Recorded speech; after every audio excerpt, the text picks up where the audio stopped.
Kita mulai. Bismillahirrahmanirrahim. Assalamualaikum warahmatullahi wabarakatuh. Alhamdulillah wassalatu wassalamu ala rasulillah wa ala alihi wa sahbihi wa mawalah wa la hawla wa la quwwata illa billahi wa ba'du. Alhamdulillah, segala puja dan puji hanya milik Allah subhanahu wa ta'ala. Salawat dan juga salam kita hadiahkan kepada Rasul kita Nabi besar Muhammad sallallahu alaihi wa ala alihi wasallam. Ma'asyiral muslimat yang dimuliakan Allah subhanahu wa ta'ala, alhamdulillah kita bisa kembali duduk di Masjid Nidaul Ilmi. Dan pembahasan di hari ini kita akan membahas satu doa yang sangat bagus sekali untuk dibiasakan membacanya, karena doa ini selalu dibaca Nabi, dan doa ini mencakup kebaikan dunia kita dan akhirat kita. Doa ini dicantumkan di dalam Sahih Muslim pada nomor hadis ke-2720 dari sahabat Abi Hurairah radhiyallahu anhu. Nabi sallallahu alaihi wasallam selalu membacakan doa, Allahumma aslih li dini alladhi huwa ismatu amri wa aslih li dunyaya allati fiha ma'ashi wa aslih li akhirati allati fiha ma'adi waj'al al-hayata ziyadatan li fi kulli khairin waj'al al-mauta rahatan li fi kulli syarr. Ya Allah, perbaikilah bagiku agamaku yang menjadi pegangan urusanku, dan perbaiki bagiku duniaku yang menjadi tempat kehidupanku. Perbaikilah bagiku akhiratku yang akan menjadi tempat kembaliku, serta jadikanlah kehidupanku mempunyai nilai tambah bagiku dalam segala kebaikan, serta kematianku sebagai kebebasanku dari segala keburukan. Lihat bagaimana kandungan isi daripada doa ini. Allahumma aslih li dini alladhi huwa ismatu amri wa aslih li dunyaya allati fiha ma'ashi wa aslih li akhirati allati fiha ma'adi waj'alil hayata ziyadatan li fi kulli khair waj'alil mauta rahatan min kulli syarr. Ma'asyiral muslimat yang dimuliakan Allah azza wa jalla, baik kita akan terangkan kalimat per kalimat dari doa ini. Di sini Nabi sallallahu alaihi wasallam memanjatkan doa kepada Allah subhanahu wa ta'ala, meminta kepada Allah kebaikan dunia dan akhirat, dan harusnya seperti itu. Seorang muslim kalau berdoa kepada Allah subhanahu wa ta'ala, jangan hanya meminta kebaikan dunia saja, karena kita ini tidak hendak hidup di dunia terus.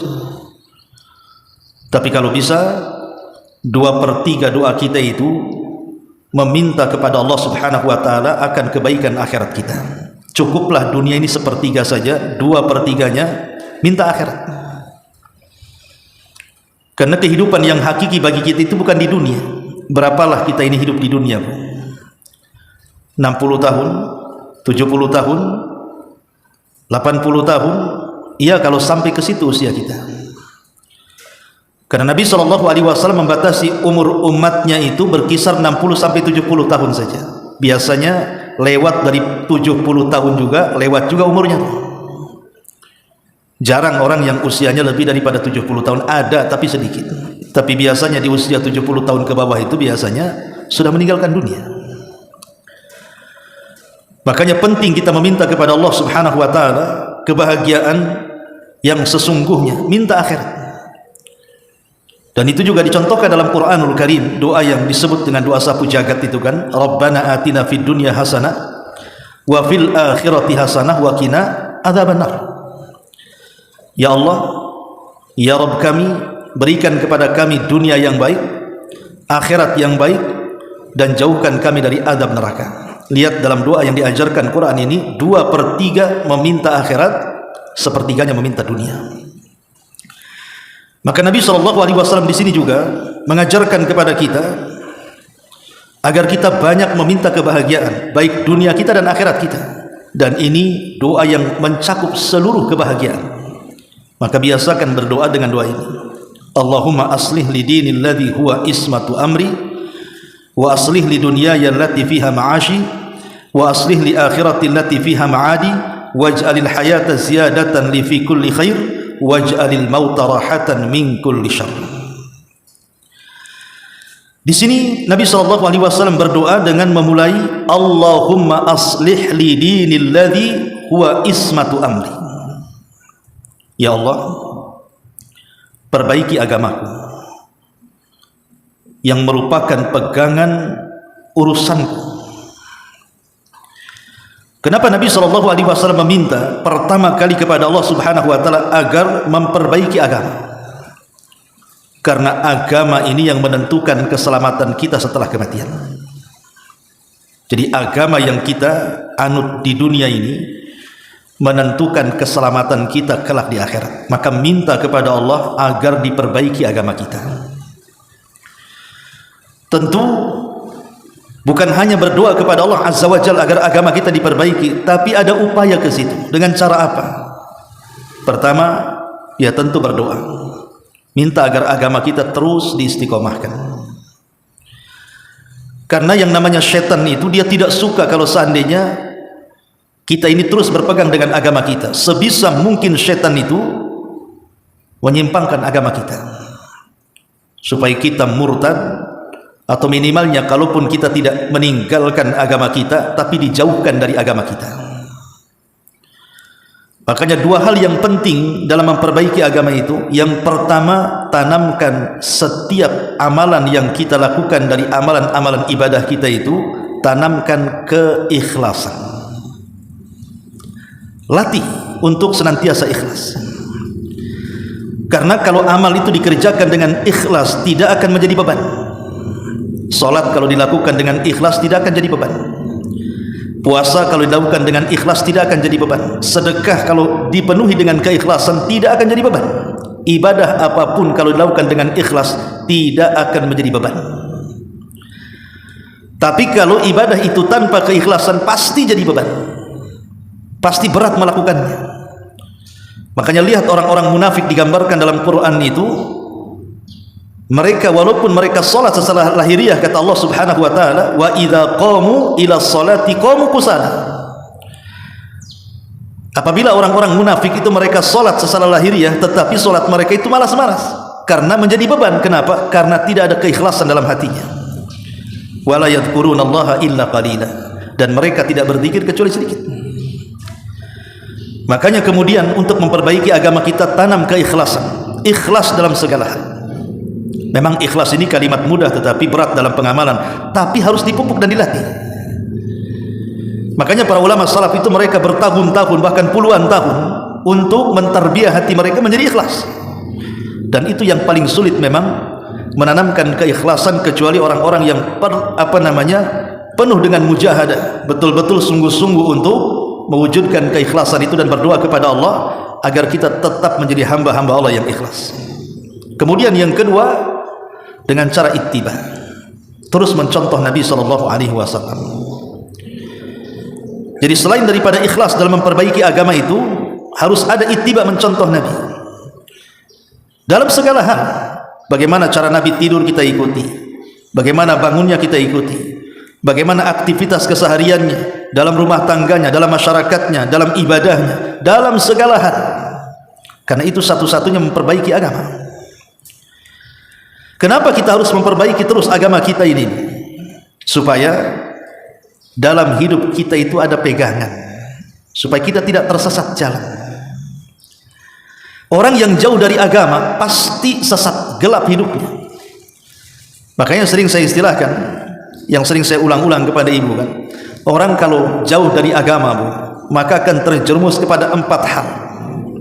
Mungkin dia menjadi mulhid. Mulhid itu menyimpang agamanya, sesat keyakinannya, tidak tahu arah harus kemana dia melangkah karena gelap.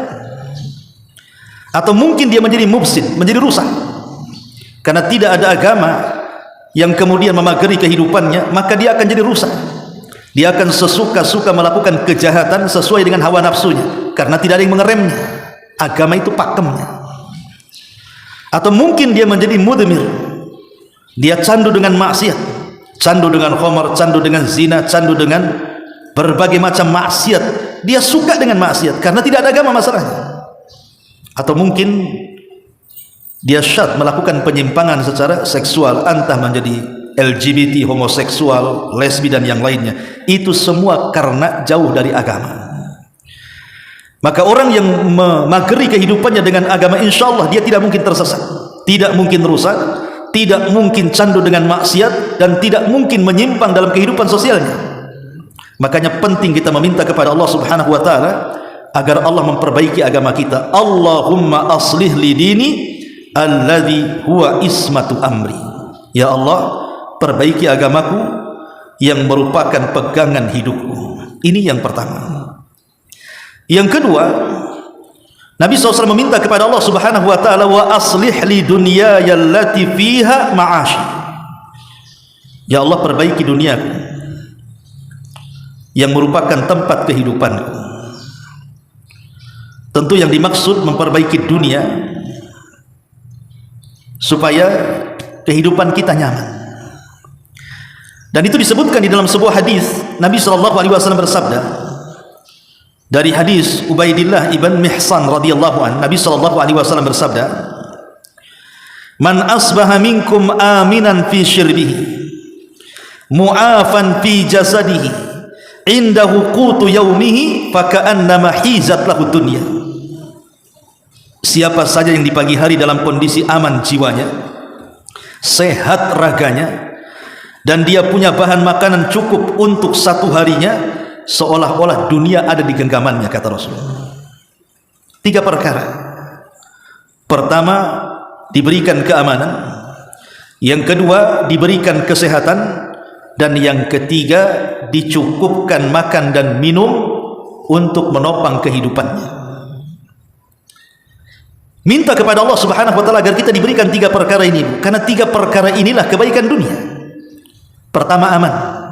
Orang kalau aman hidupnya, tenang hatinya. Ibu aman, merasa aman dalam keluarga, tidak ada yang menyakiti. Suami baik, anak-anak baik, keluarga baik, tetangga baik, aman, tenang hatinya. Tapi kalau hidup ini tidak aman, hutang banyak, bermasalah dengan tetangga, bermasalah dengan anak-anak, keluarga, tidak akan aman hidup ini, tidak akan tenang hidupnya. Maka minta kepada Allah Subhanahu wa ta'ala untuk memperbaiki dunia itu, diberikan keamanan, karena aman inilah yang membuat kita tenang hidup. Aman dari ancaman, aman dari orang-orang yang menyakiti dengan lisannya dan perbuatannya. Pokoknya betul-betul aman dari segala hal yang bisa membuat hatinya tidak tenang. Ini yang pertama. Yang kedua, minta kepada Allah Azza wa Jalla kesehatan. Karena orang sakit itu tidak tenang hidupnya, Bu. Jangankan ibu saja merasakan, orang sakit itu tidak enak. Saya kena asam urat aja udah nggak enak. Mau susah jalan, sholat aja duduk, mau ke pengajian jadi paksa-paksa gitu kan. Karena sakit melangkah itu. Itu baru asam urat tuh. Cemana dengan stroke-nya, cemana dengan darah tingginya, dengan kolesterolnya, makin tidak nyenyak lagi orang hidup kalau begini. Makanya minta kepada Allah Subhanahu wa ta'ala kesehatan, agar terus disehatkan badan kita ini. Karena orang sehat itu subhanallah, kita lihat tuh anak-anak, mungkin kalau kita yang usianya sudah 30 ke atas, 40-50 kan, mungkin barulah merasakan nikmatnya sehat kan. Karena kalau kita melihat anak-anak kecil yang tanggung-tanggung, yang lari ke sana kemari tidak ada capek itu, rasanya kita ingin seperti mereka. Tapi apa daya, namanya nikmat Allah itu kan semakin hari semakin dikurangi kan gitu. Nikmat mata dikurangi, nikmat telinga dikurangi, nikmat otak dikurangi, nikmat kekuatan dikurangi, dan terus akan dikurangi seperti itu. Supaya kita sadar bahwa kita ini tidak dalam satu kondisi. Kita ini akan berubah. Kita akan kembali kepada Allah Subhanahu wa ta'ala. Kemudian yang ketiga, minta kepada Allah agar kita dicukupkan harta kita. supaya kita bisa makan, bisa minum, bisa jalan ke sana kemari, bisa menikmati dunia. Karena bagaimanapun baiknya dunia itu juga mempengaruhi baiknya agama. Maka yang kedua, meminta kepada Allah Subhanahu wa taala agar dunia kita diperbaiki, supaya kita tidak meminta-minta, supaya kita tidak mengemis, supaya kita punya izzah, punya kemuliaan, merasa cukup dari apa yang Allah berikan kepada kita, merasa qanaah dan zuhud. Minta kepada Allah agar dunia kita diperbaiki. Ini yang kedua. Kemudian yang ketiga, wa aslih li akhiratil lati fiha ma'adi. Ya Allah, perbaiki akhiratku yang merupakan tempat kembaliku. Tentu kebaikan akhirat, saya ulangi dari awal, itu ditentukan dengan kebaikan agama. Makanya dimulai dengan meminta agar agama kita diperbaiki supaya akhirat kita baik. Karena di akhirat ini, Bu, banyak peristiwa dan kejadian yang mengerikan bagi kita. Kita tidak tahu apakah kita bisa melalui atau tidak. Jangankan lagi cerita akhirat, seandainya Allah Subhanahu wa taala takdirkan kita meninggal dunia, kemudian kita masuk ke alam barzah, banyak peristiwa yang kita akan lalui di alam barzah itu. Apalagi cerita akhirat. Di alam barzah itu ada yang namanya dhaqatul qabri. Bagaimana kemudian kuburan akan menghimpit kita, di sana ada fitnah kubur, pertanyaan mungkar dan nakir, di sana ada azab kubur dan segudang peristiwa yang ada di alam barzah itu. Belum lagi di akhirat kelak. Di sana ada hari kebangkitan, yaumul ba'tsi wan nusyur. Di sana ada hisab, di sana ada timbangan, di sana ada pengambilan catatan, di sana ada titian, di sana ada kontoroh, macam-macam peristiwa. Makanya kita meminta kepada Allah Subhanahu wa taala agar Allah memperbaiki akhirat kita. Karena bagaimanapun kalau akhirat kita baik, kita akan merasa aman dari kengerian kelak pada hari ketika manusia dikumpulkan di hadapan Allah Subhanahu wa taala. Ma'asyiral muslimin, muslimat yang dimuliakan Allah Subhanahu wa taala, maka minta kepada Allah terus agar akhirat kita diperbaiki. Karena itu tempat kembali kita masalahnya. Minta kepada Allah surga. Karena itulah tempat kembali kita yang hakiki. Kata Nabi SAW, "Idza sa'altumullaha fas'alul firdausil a'la." Kalau kalian minta kepada Allah, jangan tanggung-tanggung, minta surga yang paling tinggi yang disebut dengan surga Firdaus. Karena itu adalah setinggi-tingginya surga dan atapnya langsung Arsyur Rahmat, Arsy Allah Subhanahu wa taala. Minta dalam setiap doa kita, Bu. Jangan sampai dalam setiap doa kita tidak minta surga. Kalau bisa setiap doa kita sisipkan, ya Allah berikan surga, ya Allah berikan surga, ya Allah berikan surga. Begitu. Karena itu tempat kembali kita yang hakiki. Kemudian yang keempat, waj'alil hayata ziyadatan li fi kulli khairin. Ya Allah, jadikanlah kehidupanku menjadi nilai tambah bagiku dalam segala kebaikan. Maknanya jangan sampai setiap hembusan nafas kita yang lalu begitu saja tanpa ada kebaikan di situ. Ketika Nabi SAW mengumpulkan para sahabat, Nabi SAW bertanya ke hadapan para sahabat, siapa yang hari ini di antara kalian mengunjungi orang sakit? Tidak ada yang menjawab kecuali Abu Bakar. Saya, wahai Rasul. Kata Nabi SAW, siapa di antara kalian yang hari ini mengikuti jenazah sampai ke kuburan? Tidak ada yang menjawab kecuali Abu Bakar. Saya, wahai Rasul. Kata Nabi SAW, siapa yang hari ini memberi makan fuqara wal masakin? Tidak ada yang menjawab kecuali Abu Bakar. Saya, wahai Rasul. Kata Nabi SAW, siapa di antara kalian yang berpuasa hari ini? Tidak ada yang menjawab kecuali Abu Bakar. Kata Nabi SAW, tidaklah 4 perkara terkumpul dalam seseorang dalam satu hari illa dakhalal jannah, kecuali pastikan dia masuk surga. Artinya Nabi SAW mengajarkan kepada kita jangan sampai lewat satu hari itu tidak ada kebaikan yang kita lakukan. Makanya Allah Subhanahu wa taala mengatakan fa idza faragta fansab. Apabila engkau sudah selesai melakukan sebuah amalan, maka mulailah dengan amalan yang baru yang baik. Supaya apa? Supaya Allah mudahkan amalan kita. Karena orang-orang yang sudah mudah mengamalkan amalan saleh, mudah melaksanakan salat, mudah melaksanakan puasa, mudah melaksanakan zakat, mudah melaksanakan sedekah, mudah berzikir, mudah baca Quran, mudah silaturahim, mudah, pokoknya mudah beramal saleh, maka Allah akan mudahkan jalannya ke surga. Apa kata Allah? Fasanuyassiruhu lil yusra. Sudah mudah jalan kebaikan, Allah mudahkan lagi langkahnya, sehingga Allah tutup dengan husnul khotimah. Maka kalau bisa dalam kehidupan kita ini jangan lewat satu detik kalau bisa kecuali ada hembusan-hembusan zikir kebaikan. Karena itu tujuan hidup kita. Kalau kita ingin mendapatkan akhirat yang baik, perbanyak modal kita di dunia. Tapi kalau kita kecilkan modal kita di dunia, jangan harap kita mendapatkan akhirat yang besar. Dan modal itu bisa kita lakukan dengan memperbanyak ibadah, kebaikan, baik yang wajib ataupun yang sunnah. Itulah makna waj'alil hayata ziyadatan li fi kulli khairin. Dan yang terakhir, waj'alil mauta rahatan li min kulli syarr. Dan jadikan kematianku ya Rabb sebagai kebebasanku dari segala keburukan. Ma'asyiral muslimat yang dimuliakan Allah Azza wa Jalla, di zaman Nabi datang satu jenazah. Kata Nabi sallallahu alaihi wasallam, mustarih wa mustarahu minhu. Mustarih wa mustarahu minhu. Sahabat bertanya Rasul, apa makna mustarih dan apa makna mustarah minhu itu? Maka Nabi SAW mengatakan mustarih artinya orang yang beristirahat. Beristirahat dari apa? Beristirahat dari penatnya dunia. Dan itulah kematian seorang mukmin. Jadi kematian seorang muslim itu adalah mustarih, di mana yang selama ini dia hidup di dunia dengan begitu penatnya dengan berbagai macam ujian dan bala, ketika datang kematian maka dia terbebas dari segala keburukan dunia. Kita lihat ada orang-orang yang bunuh diri kan Bu. Alasannya apa? Faktor ekonomi.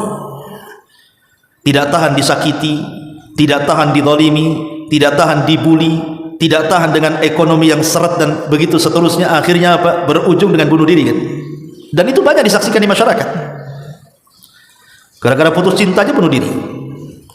Padahal hanya cinta saja, cinta tak dimakan, bunuh diri dia. Karena keyakinan dia bahwa dengan bunuh diri mengakhiri dirinya di dunia ini, seolah-olah dia akan beristirahat kan. Itu keyakinan dia. Sebenarnya keyakinan orang yang meninggal itu beristirahat itu benar kalau itu kematian seorang mukmin. Kematian seorang mukmin itu istirahat bagi dia. Dia sudah tidak akan lagi merasakan penatnya kehidupan dunia, karena dia akan beralih kepada kenikmatan yang luar biasa, nikmat kubur, yang kelak ujungnya akan masuk ke dalam surga yang merupakan ujung daripada seluruh kenikmatan. Tetapi kalau kematian itu dirasakan bukan seorang mukmin, orang fasik, orang jahat, orang kafir, orang musyrik gitu ya, maka yang beristirahat bukan dia yang mati, tapi orang yang beristirahat. Syukurlah dia mati katanya. Kalau tak mati buat rusuh aja dia tuh. Orang lain yang beristirahat, ternak-ternak yang beristirahat, bumi dan langit yang beristirahat karena kejahatannya. Makanya minta kepada Allah Subhanahu wa taala agar kita ini diwafatkan betul-betul yang beristirahat, kita yang wafat, bukan orang yang beristirahat karena wafatnya kita. Dan itu dengan terus meminta kepada Allah Subhanahu wa taala agar kita diwafatkan dalam kondisi husnul khatimah. Minta agar akhir kehidupan kita itu diperbaiki.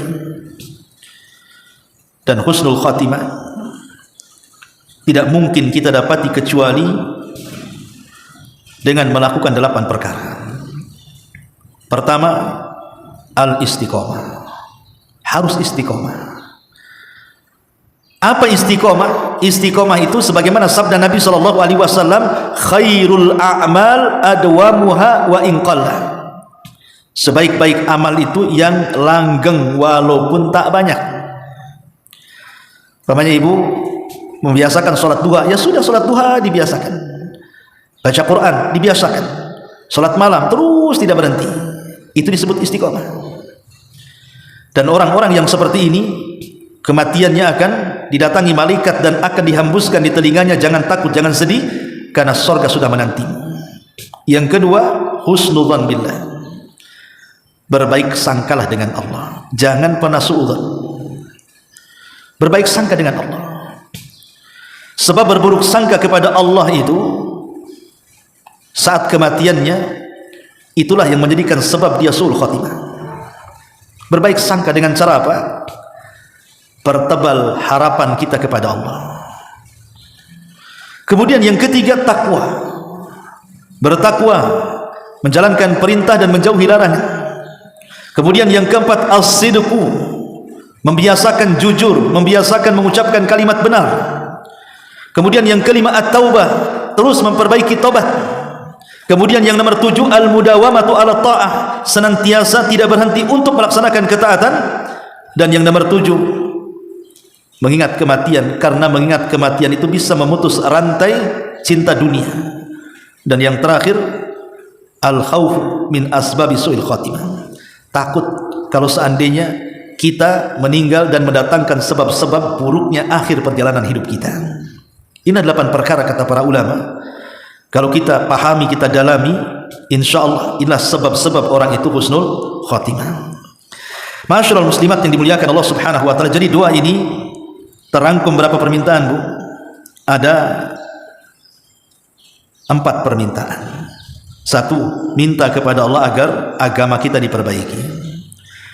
2, minta kepada Allah subhanahu wa ta'ala agar dunia kita diperbaiki. 3, minta kepada Allah agar akhirat kita diperbaiki. 4, minta kepada Allah subhanahu wa ta'ala agar setiap kehidupan kita ini bermanfaat untuk dunia dan akhirat kita. Dan yang kelima, ada 5 permintaan ya, afwan, minta kepada Allah agar kematian kita diakhiri dengan husnul khatimah. Ini kan luar biasa. Makanya ulama menyebut doa ini sebagai doa yang mencakup seluruh urusan agama dan dunia serta kehidupan dunia dan akhirat kita. Artinya ini doa yang mencakup semuanya. Maka biasakan doa ini, baca dalam setiap pagi, setiap petang, setelah sholat, terserah. Karena memang tidak ada nasnya harus dibaca jam berapa, waktu apa, di tempat apa, tidak, bebas. Kita bisa membaca kapan saja. Allahumma aslih li dini alladhi huwa ismatu amri, wa aslih li dunyaya allati fiha ma'ashi, wa aslih li akhirati allati fiha ma'adi, waj'alil hayata ziyadatan li fi kulli khair, waj'alil mauta rahatan li min kulli syarr. Ya Rabb, perbaikilah bagiku agamaku yang menjadi pegangan urusanku. Ya Rabb, perbaiki bagiku duniaku yang menjadi tempat kehidupanku. Ya Rabb, perbaiki bagiku akhiratku yang menjadi tempat kembaliku. Ya Rabb, sertakan jadikan kehidupanku mempunyai nilai tambah bagiku dalam setiap kebaikan, dan kematianku sebagai pembebas dari segala keburukan.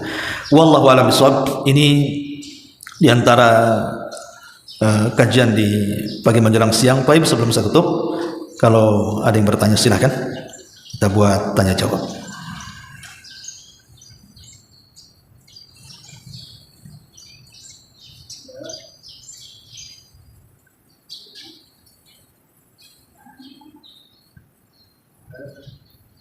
Tidak ada, alhamdulillah.